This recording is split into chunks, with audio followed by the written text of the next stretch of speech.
ప్రపంచాన్ని చాలా మంచిగా చేసినప్పుడు ప్రపంచంలో పాపం అనేది ఎలా వచ్చింది, ప్రపంచము మరి పాపముగా ఎలా మారింది?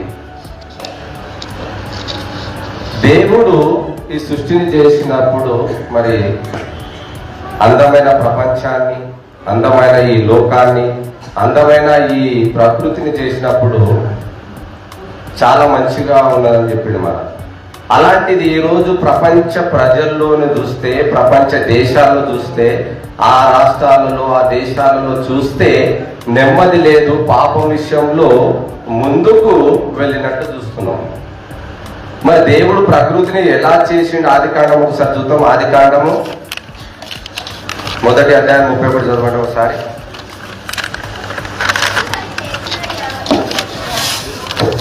దేవుడు తాను చేసిన యావత్తు చూసినప్పుడు అది చాలా మంచిదిగా ఉండేను. చూసారా? దేవుడు తాను చేసిన యావత్తు అంటే భూమి మీద ఈ ప్రకృతిలో సూర్యుడు, చంద్రుడు, నక్షత్రాలు, పండ్లు ఇవన్నీ కూడా చాలా మంచిదిగా ఉండే అన్నాడు. అంటే ప్రకృతిని చేసినప్పుడు అది చాలా బాగుంది అన్నాడు. అందులో ఉన్న సమస్తాన్ని, జలం అంటే సముద్రాన్ని, చేపలు ఇవన్నీ కూడా చాలా మంచిగా ఉన్నదన్న దేవుడు మరి ఈ రోజు చూసినట్లయితే అన్ని కూడా మనము నకిలినే చూస్తున్నాం. ఇక ప్రకృతినే మంచిగా చేసిండు, తర్వాత మానవులందరూ కూడా చెడ్డగా చేసిండంటే అట్లా లేదు. మానవులను కూడా ఎలా చేసిండో ఒకసారి చూద్దాం. మా ప్రసంగి 7:29 మానవులందరినీ కూడా ఇక్కడ ప్రకృతిని ఎలా చేసిండు, దేవుడు కూడా తన స్వరూపమందు చేసినట్టు ఆదికాండంలో చూస్తాం. ఇక్కడ ప్రసంగిలో కూడా 7:29లో ఏం చెప్తున్నా చూద్దాం ఒకసారి. ఇది ఒకటి మాత్రమును నేను కనుగొంటిని, అది ఏమనగా దేవుడు నరులను యథార్థవంతులుగా పుట్టించెను, కానీ వాళ్ళు వివిధమైన తంత్రములను కల్పించుకొని ఉన్నారు. చూసారా? దేవుడు ప్రకృతిని ఎలా అయితే యథార్థంగా తయారు చేసిండో మరి మానవులందరినీ కూడా యథార్థవంతులుగా చేసినట్టు దేవుడు చేసినప్పుడు తన స్వరూపమందు పరలోకంలో అనుకున్నాడు. ఆ పరలోకంలో అనుకున్న ఆ దేవుడు తన స్వరూపంలో నరులను చేయుదాం అనుకొని చాలా చక్కగా నరులను తన పోలిక చొప్పునే చేశాడు. మనుషులు తన ఇష్టానుసారంగా బ్రతికి వాళ్ళు వివిధమైన తంత్రములను కల్పించుకొని ఉన్నారంట. ఈ తంత్రములు ఎవరి అని మనం ఆలోచిస్తే సాతానుడి. అయితే ఇక మానవులందరినీ కూడా పుట్టించక ముందు పరలోకంలో దేవుడు చాలా ఆలోచించుడు మన మానవ అందరినీ కూడా చెయ్యాలని. అలా ఆలోచించిన క్రమంలో మనం అందరం కూడా దేవునిలో ఉన్నవాళ్ళము ఆ రీతిగా తయారు చేయడం జరిగింది. మరి ప్రకృతిని తయారు చేసిన తర్వాత మానవులందరినీ కూడా దేవుడు తయారని చేసాడు. మరి ప్రకృతి మంచిగా ఉన్నప్పుడు మనుషులందరూ కూడా మంచిగా చేసినప్పుడు ఎలా పాపులుగా మారిండ్రు, ఈ పాప ప్రపంచంలో సాతానుడు ఎలా వల వేసిండు అన్నదే మనము నేర్చుకోబోతున్నాం ఈరోజు పాఠం. ఈ పాపాన్ని మరి ప్రపంచంలోనికి ఎలా వచ్చింది, మానవులందరూ కూడా రాకముందు మరి పరలోకంలో ఏం జరిగింది, ఆ పరలోకంలో ఎందు గురించి యుద్ధం జరిగింది, దేవునితో ఆలోచన చేస్తే మన కొరకే యుద్ధం జరిగింది. పరలోకంలో కూడా మన కొరకే యుద్ధం అనేది జరిగింది. ఒకసారి చూద్దాం. ప్రకటన 12:7 అంతటా పరలోకమందు యుద్ధము జరిగెను, మిఖాయేలును అతని దూతలను ఆ ఘట సర్పముతో సాతాను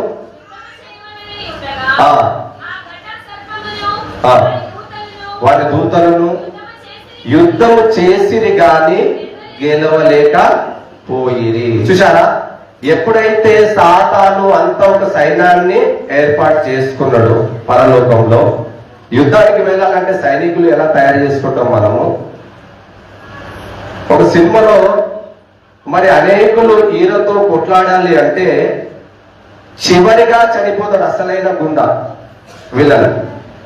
అంటే ముందున్న వారందరూ కూడా పంపడం జరుగుతుంది, అందరూ కూడా కొట్లాడతారు, ఆ తర్వాత అందరూ కూడా చనిపోతారు. చివరికి అసలైనడు వస్తాడు, అసలైనడు వచ్చి ఆ తర్వాత వాడు కూడా చనిపోతాడు. కాబట్టి సాతాను కూడా ఇంకా సమయం ఉంది కాబట్టి వాడు ఇంకా మనకు శోధిస్తున్నాడు. చదవమా, అదే చదువుతుంది.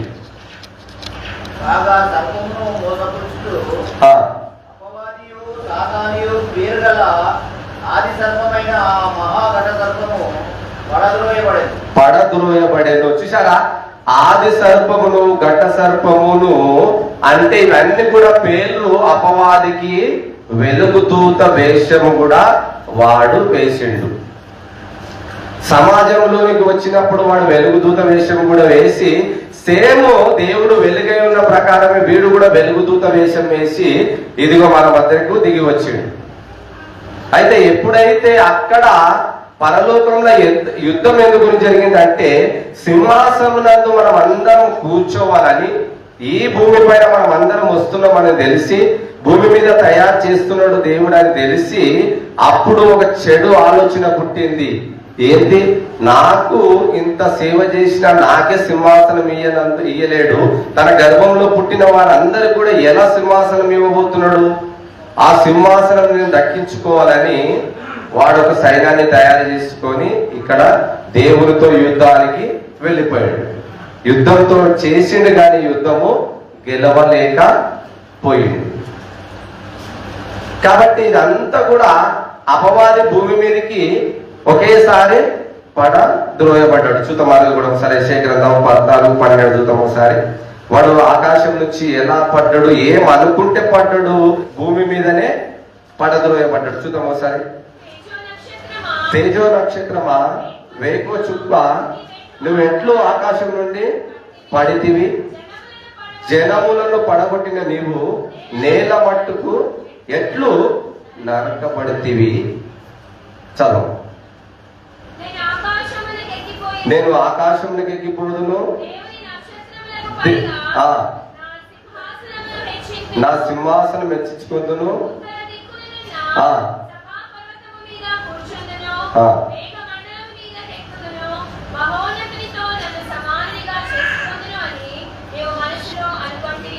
చాలా మనుషులు అనుకుంటేవి కదా. అంటే దేవుడు ఎప్పుడైతే ఆలోచించిండులే, సాతానికి ఒక చెడు ఆలోచన, చెడు తలంపు వచ్చింది. ఎప్పుడైతే దేవుని సింహాసనమే ఆశించినప్పుడు, దేవుని సింహాసనం గురించి పోరాడుతున్నప్పుడు అనేక దూతలను వాడు తయారు చేసి దేవుని పైననే యుద్ధము చేయడానికి సిద్ధపడ్డప్పుడు అది మనసులో అనుకుంటేవి కదా. ఎప్పుడైతే దేవుడు మనసులో అనుకున్నలే, అప్పుడే ఇదిగో పడద్రోయబడాడు. పడద్రోయబడిన వాడు చక్కగా మన దగ్గరికి వచ్చే ఆదాము ఏదైనా తోటలో పడేడు. ఇప్పుడు ఎవరితో పోరాడుతున్నాడు వాడు? మనతో పోరాడుతున్నాడు. ఇప్పుడు దేవునితో పని లేదు వానికి.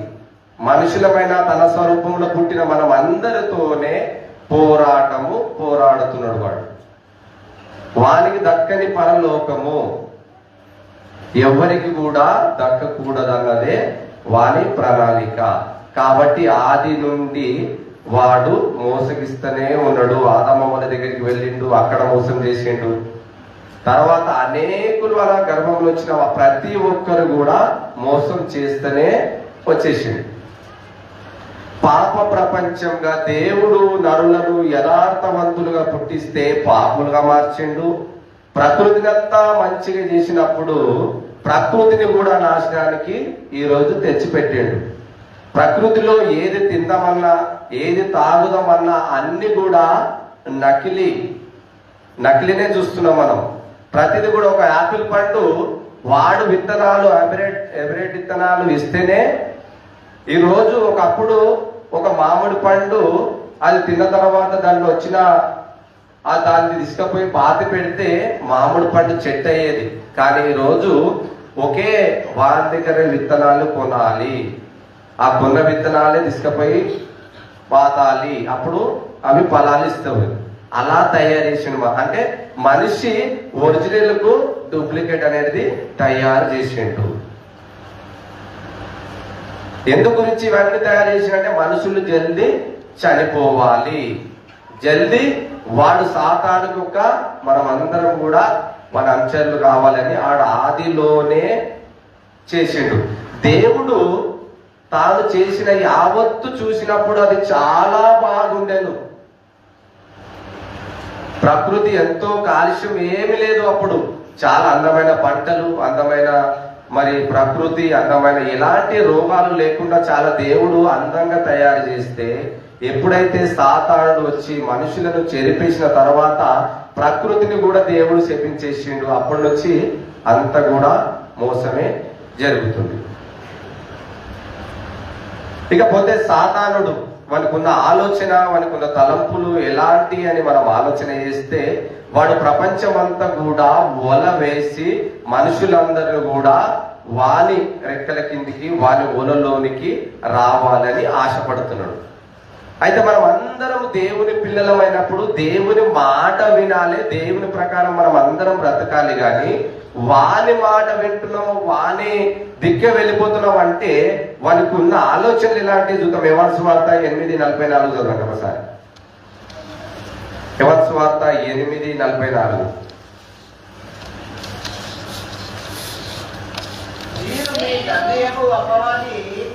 మీరు మీ తండ్రి అగు అపవాది సంబంధులు, మీ తండ్రి దురాశను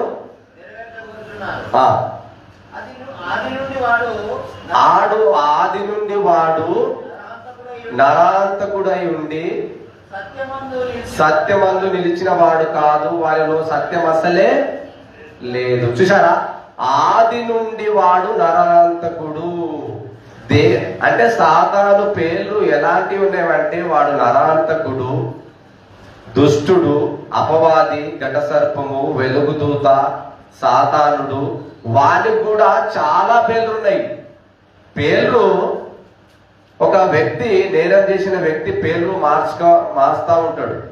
అలాంటి పేర్లే ఈ సాతానుకు వచ్చేసినాయి. వాడు ఆది నుండి మనుషులందరినీ మోసం చేస్తుడు, నరాంతకుడై ఉండి వాడు అందరినీ కూడా వాని వలలో వేసుకొని మరి నడిపిస్తా ఉన్నాడు.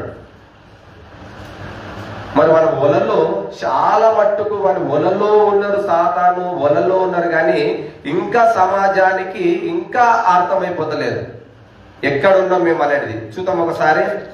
అబోకు 1:15 చదవండి. వాని నెట్వర్క్ అనేది చాలా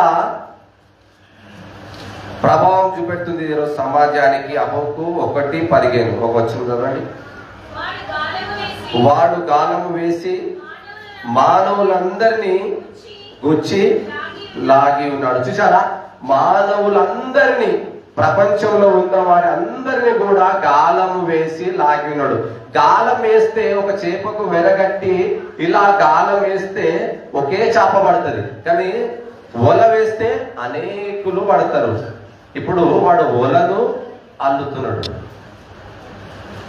వల వల్లితే అనేక చేపలు పడ్డట్లే మనుషులందరూ కూడా ఆ వలలో పడతాడని వాడు చాలా ఆలోచిస్తుడు సాతానుడు.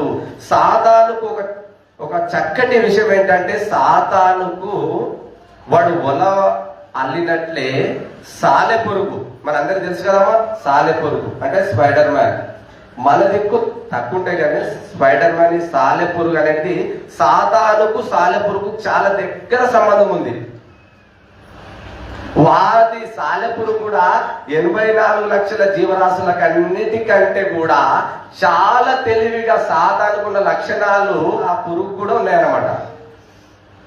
అంటే ఈ సాలెపురుగు తన నోట్ల నుండి వచ్చిన లాలజలం నుంచి చుట్టూ వల అనేది అల్లుతాడు. వాడు అల్లుతుంటది. ఎందుకు నుంచి అల్లుతుంటది?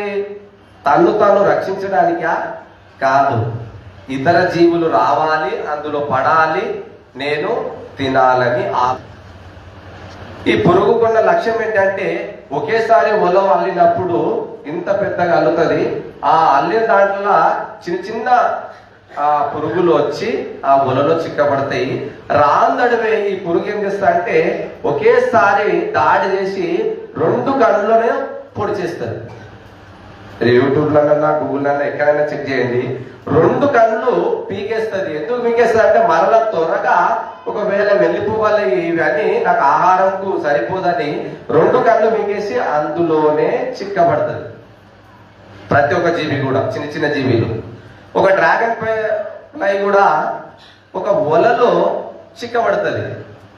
అది తిరుగుతూ తిరుగుతూ ఇలా వెళ్ళి తడుక్కుమని రెక్కలు పట్టుకొని ఆగిపోతుంది. అంటే అది వల ఎందు గురించి అల్లుతుందంటే ఇదిగో అవి పురుగులన్నీ ఇలా వచ్చి వాలిపోవాలని.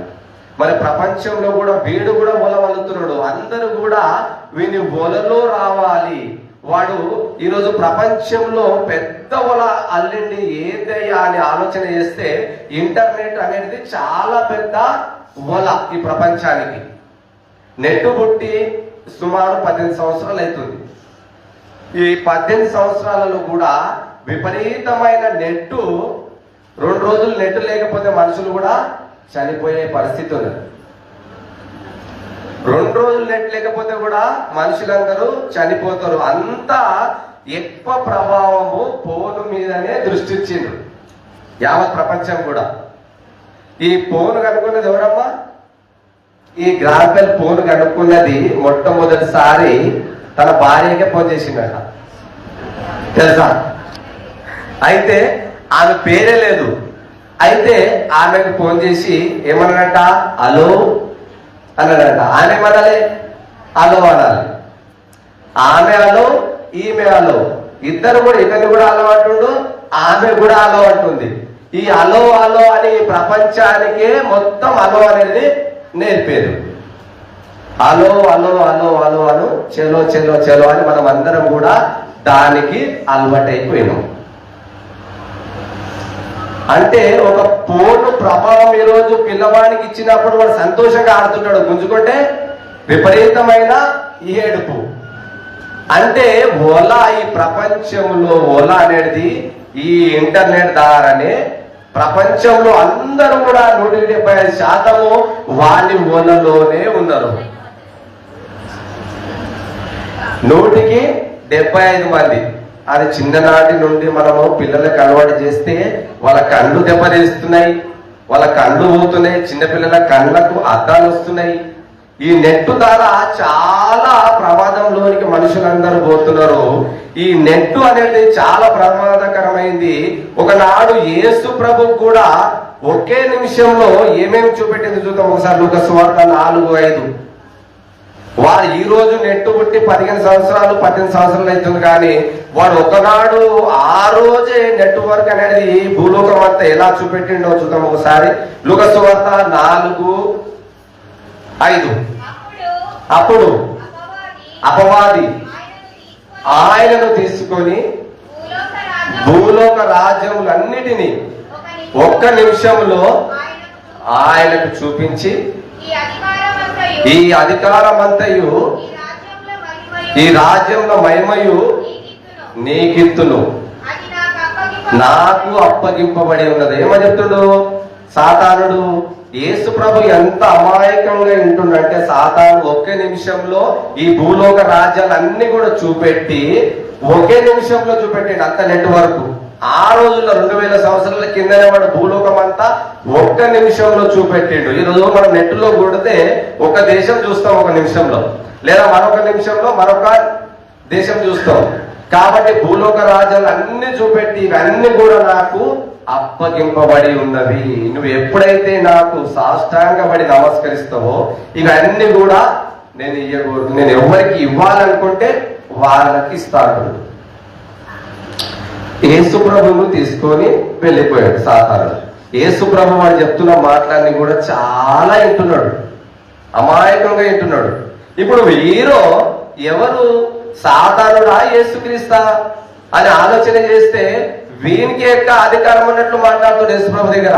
కలిగి ఉన్నది ఏదియో ఆయన లేకుండా కలగలేదు అని బైబిల్ గ్రంథంలో ఉంటే వీడేం చేస్తున్నాడంటే మొత్తం అధికారం నాదే, ఈ అధికారం మహిమ అంతా కూడా నాదే. వీడు వివిధమైన తంత్రములను కల్పించుకొని మనుషులకు ఆశ చూపించి పాపం చేసి పాపులుగా మారిన వాళ్ళందరూ కూడా వారి అనుచరులే. కాబట్టి వాని సైన్యమే ఎక్కువ ఉంది. కాబట్టి వాడు ఏమనుకుంటే అది జరుగుతుంది. వాడు ఎక్కడ రమ్మంటే మనం అక్కడ వెళ్ళిపోతున్నాము.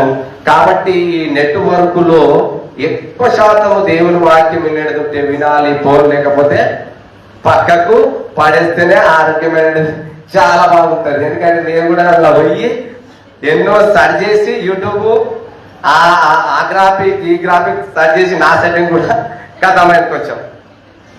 కాబట్టి చాలా ప్రమాదకరమైంది. ఎందుకంటే దాని ప్రభావం అనేది మెదడు మీద మొదట అనేది నెత్తి మీద పడుతుంది. కేంద్ర స్థాయిలో మనం ఆలోచన చేయాలన్నా, బైబిల్ గురించి పరిశోధన చేయాలన్నా, బైబిల్ గురించి ఏమి చేయాలన్నా మొదట మన మెదడు అనేది కరెక్ట్ ఉండాలి, మైండ్. అప్పుడు బైబిల్ చదవగలుగుతాం, ప్రార్థన చేయగలుగుతాం, వాక్యము చెప్పగలుగుతాం. దాని ప్రభావం మనం ఇందులో ఉంచుకుంటే మనకు మనం ఇక ఎప్పుడు పైకి లేవలేము. కాబట్టి ఈ రోజు ప్రపంచమంతా కూడా వాని నెట్టులోనే జీవిస్తున్నారు. కాబట్టి ఈ రోజు మనం చూస్తున్నాం కదా, ఈ రోజు ప్రపంచంలో ఏం జరుగుతుందంటే ఎన్నో యుద్ధాలు. యేసుక్రీస్తు చెప్పిన తర్వాత ఎన్నో యుద్ధాలు జరిగినాయి ప్రపంచంలో. రెండో ప్రపంచ యుద్ధం కూడా జరిగింది. మూడో ప్రపంచ యుద్ధం జరగకూడదని చాలా మట్టుకు శాస్త్రవేత్తలు, పెద్ద పెద్ద నాయకులు వీళ్ళందరూ కూడా ఎంతో ఆలోచించిన గతంలో కూడా చాలా మట్టుకు యుద్ధాలు జరిగినాయి, చిన్న చిన్నవి. ఇక చాలా మంది పాస్టర్లు కొందరు తెలియని వాళ్ళు ఏమంటారు, ఇది ఆఖరి యుద్ధము, యేసు ప్రభు వచ్చేస్తాడు, ఈ ఎర్రని పేరు వచ్చేసింది, ఎస్ఎల్ఎం మందిరం కట్టబడుతుంది. బైబుల్కు దానికి అసలు సంబంధమే లేదు. చాలా మట్టుకు పాస్టర్లు అందరూ ప్రకటన గ్రంథం ఉద్దేశించుకొని దాని గురించే చెప్తుంటారు. ప్రకటన గ్రంథంలో ఉన్న ఉద్దేశాలు వేరు, దానిలో ఉన్న అర్థాలు వేరు. కానీ ఈరోజు ప్రకటన గ్రంథము ఎక్కువగా చెప్తుంటారు. అయితే ఇక్కడ యూదులకు మందిరం లేదని తెలుసు, యూదులకు మందిరం అవసరం, కానీ యేసుప్రభు రాకడానికి మందిరంకు అసలే సంబంధం లేదు. ఈ ఎర్రని పేను అవి ఆల్రెడీ తయారైపోయినాయి, వచ్చేసినాయి, ఇక యేసుప్రభు రాకడ వస్తుంది, దానికి సంబంధం లేదు.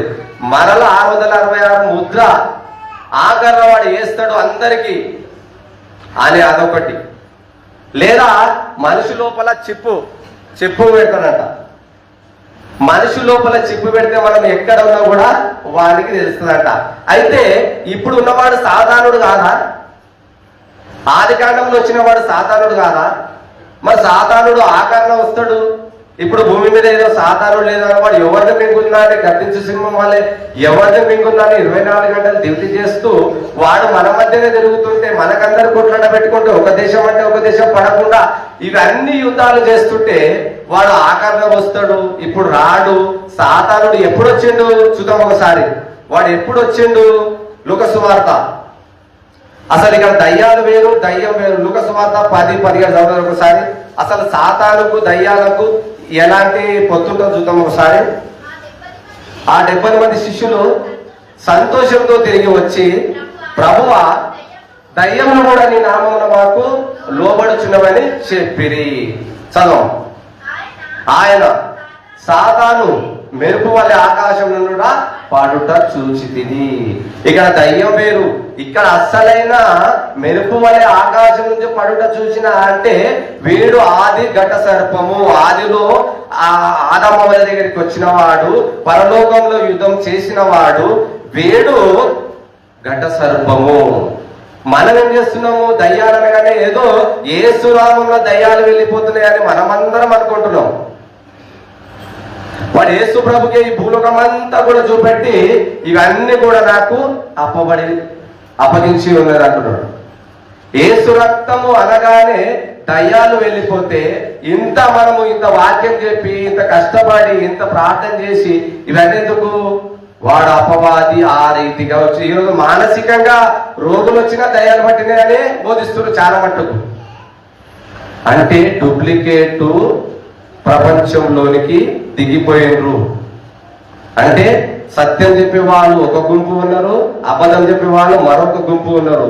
కాబట్టి సాతాను అసలు వాడు ఎవ్వరికి లొంగడు.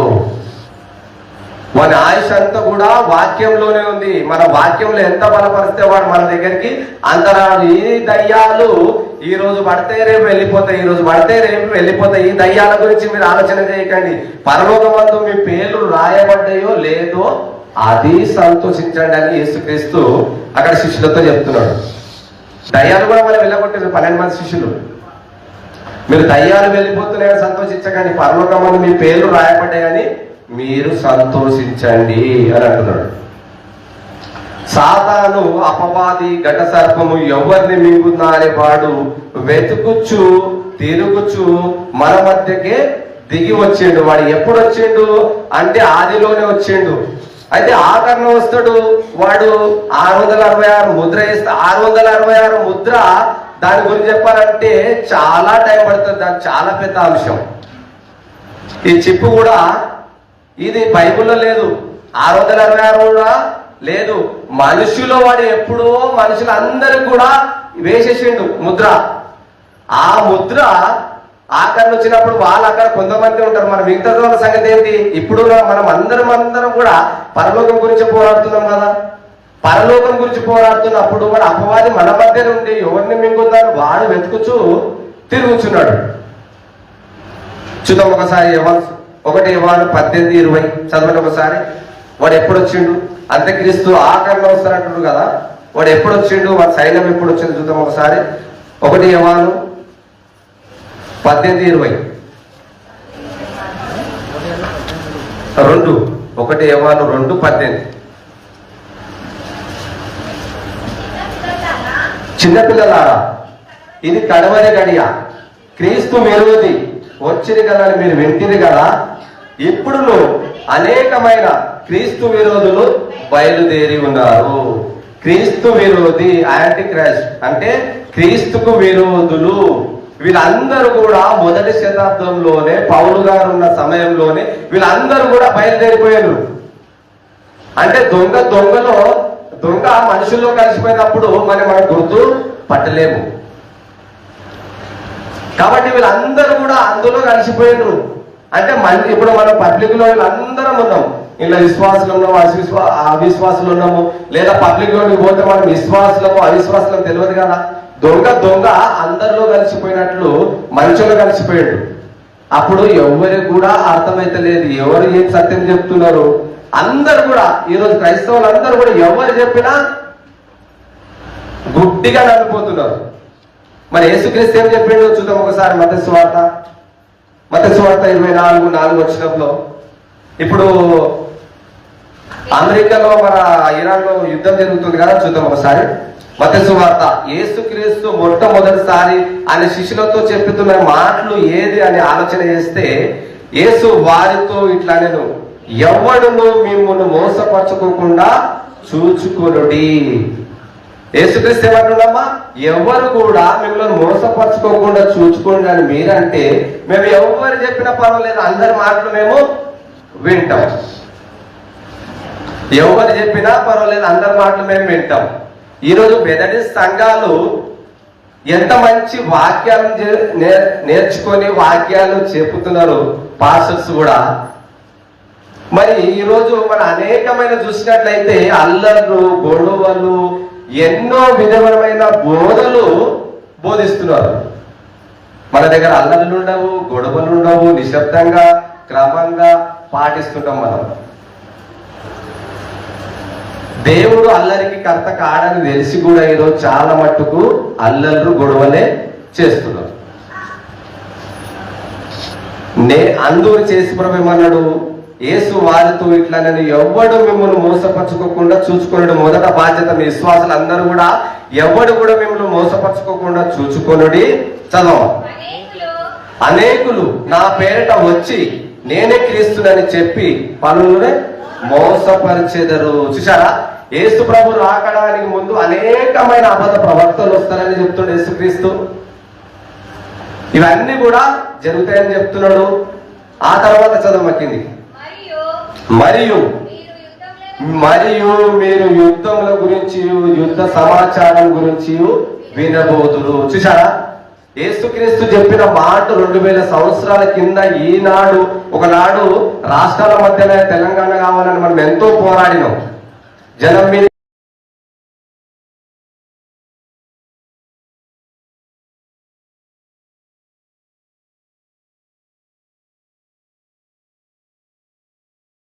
వాళ్ళు కూడా పగబట్టింది. అందులో అమెరికా తప్పు యేసుప్రభు నమ్మినప్పుడు మొన్న ట్రంప్ యేసుప్రభు ద్వారా కృపదారని నేను గెలిచిన అన్నాడు. అయితే వీళ్ళు ప్రాణాలు తీసుడు ఎందుకు? దేవుడు ఉన్నాడు కదా, దేవుడు వాళ్ళని ఏమి చేయాలో ఆకాశం నుంచి అగ్నివర్షం కురిపిస్తాడు, లేదా ఆకాశం నుంచి నక్షత్రాలు కురిపిస్తాడు. దేవునికి అప్పచెప్పాలి. వీళ్ళందరూ కూడా ఇజ్రాయెల్ గాని పాలస్తీనా గాని ఇవన్నీ కూడా ఆ దేశాలన్నీ యేసుప్రభు నమ్ముకున్న దేశాలు. ఒక దేశం అంటే ఒక దేశంకు పడి రాకుండా ఈరోజు అన్ని కూడా యుద్ధాలు అనేవి జరుగుతున్నాయి. అది యేసుప్రభు అందుగురించి ఈ లోక సంబంధమైన రాజ్యము కాదు అన్నాడు. అంటే యేసు రాజ్యం వేరు, ఆయన రాజ్యంలో నీతి సమాధానమే ఉండాలి. అయితే వాళ్ళు దాడులు చేస్తున్నారు, మన ప్రాణాలు కూడా తీస్తున్నారు కాబట్టి వీళ్ళు దాడులు చేస్తున్నారు, అది ఒక వేరు. అనవసరంగా రాజ్యం మీదకి రాజ్యము, దేశం పైకి దేశం లేచి ఈరోజు ప్రాణాలు తీస్తే ఇప్పుడు వాళ్ళపైన కూడా అటాక్ చేసి వాళ్ళ సైనికులు కూడా మధ్యలో వాళ్ళందరూ చనిపోతారు. అసలు మెయిన్ బాస్ అనేది అలానే ఉంటాడు, మధ్యలో ఉన్న 1000 ప్రాణాలు అనేటివి వెళ్ళిపోతాయి, వీళ్ళందరూ కూడా చనిపోతారు. కాబట్టి అందుగురించి యేసుక్రీస్తు ఇవన్నీ కూడా చదవం. మీరు విశ్వాసులైన మీరు అంటే విశ్వాసులైన మీరందరూ కూడా కలవరపడకుండా చూచుకుని ఇవి జరగవలసి ఉన్నవి యేసుక్రీస్తు అన్నప్పుడు ఖచ్చితంగా అవి జరుగుతాయి. చదువు.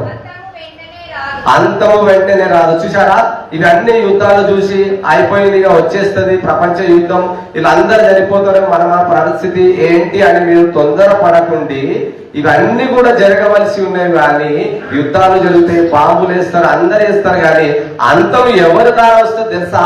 అది యేసుక్రీస్తు ద్వారా వస్తుంది. ఎన్ని దేశాలు కొట్లాడినా, ఎన్ని దేశాలు, అది మన ఇండియా పైన కూడా ప్రభావము పడే అవకాశం ఉంది. కాబట్టి ఆ దేశాల గురించి ప్రార్థన, వాళ్ళ దేశాల గురించి మనం అందరం ఆలోచించి ప్రార్థన చేసి యుద్ధాలన్నీ కూడా మనము ఆపే బాధ్యత ప్రతి ఒక్క క్రైస్తవుల పైన ఉన్నది. కాబట్టి ఇవన్నీ కూడా జరగవలసి ఉన్నవి, కానీ అంతము వెంటనే రాదు. చదువు. జనం మీదికి జనమును, రాజ్యం మీదికి రాజ్యమును లేచును, అక్కడక్కడ కరువులను భూకంపములు కలుగును. చూసారా, ఈ కరువులు అనేటివి ఎలా వస్తాయి అని ఆలోచన చేస్తే ఇట్లా యుద్ధాలు చేసినప్పుడు మరి దెబ్బతింటారు భూమి అంతా. ఒకసారి జపాన్ లో అక్కడ పడితే ఇప్పుడు కూడా గట్టి మొలుస్తలేదు అక్కడ, అప్పుడు కరువు వస్తుంది. భూకంపాలు ఎలా వస్తాయి?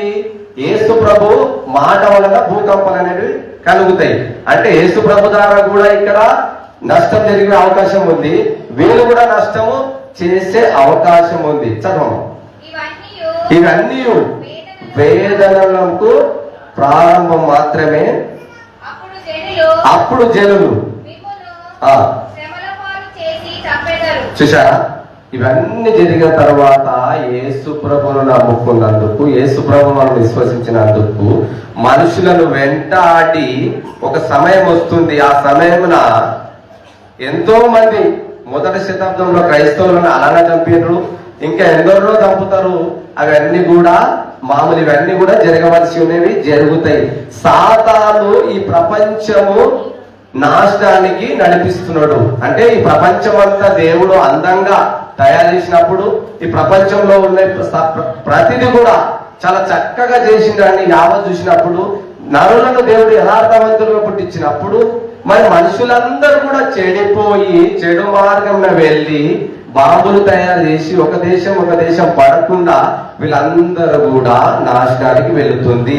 అంటే దీని వెనకాల ఎవరు ఉన్నారంటే సాతానుడు ఉన్నాడు. వాడు సాతాను ఒల వల్లిండు, వాని ఒలలోనే ప్రతి ఒక్కరు కూడా చాలా మట్టుకు ఉన్నారు.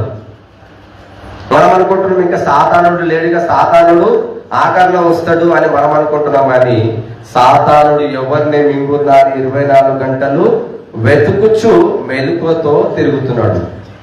ఈ సాలెపురుగు కూడా మరి చాలా తెలివిగా సాతానుకు దగ్గర సంబంధం ఉన్న ఈ సాలెపురుగు కూడా చాలా మట్టుకు ఆ వచ్చిన ఆ కీటకాలు ఆ పురుగులను ఎలా అయితే తినేస్తున్నదో సాతానుడు కూడా అలా చంపి నరకానికి తీసుకొని వెళ్ళిపోతున్నాడు. అందువల్ల సాతాని వల ఎలాంటిది తెలుసా? మనం ఇంతకుముందు ఎన్నోసార్లు మనం బోయేవాడు వస్తాడు, నూకలు చల్లుతాడు, వల వేస్తాడు. చదివినామా? బోయేవాడు వస్తాడు, నూకలు చల్లుతాడు, వల వేస్తాడు అని అవి పాటలు పాడుతున్నాయంట. తల్లి అంత జాగ్రత్త చెప్పి వెళ్ళిపోయింది. యేసుక్రీస్తు కూడా సాధారణుడు వస్తాడు, మిమ్మల్ని మోసపరుస్తాడు, మీరు చాలా జాగ్రత్త చూసుకోండి అని యేసుక్రీస్తు చెప్పి వెళ్ళిపోయినాక కూడా వీళ్ళు మరలా నిద్రపోతుంటారు అక్కడ. మనమందరం కూడా ఇక్కడ వచ్చిన క్రైస్తవులందరం కూడా వాడు ఒల వచ్చి వేసిండు, ఆ ఒలలో ఉన్నారు, ఆ ఒలలో పాటలు పాడుకుంటూనే ఉన్నారు, వాడు తీసుకొని వెళ్ళిపోయిండు. కాబట్టి వాని ఒలలో మనం అందరం పడకుండా చివరిగా చూసుకొని ముగించుకుందాం. మనం ఒకసారి వాడు మనోనేత్రాల గుడితనం ఎలా కలిగేసి చూద్దాం. ఒకసారి 2 కొరింథీ 4:4 చదవండి. చివరిగా 2 కొరింథీ 4:4.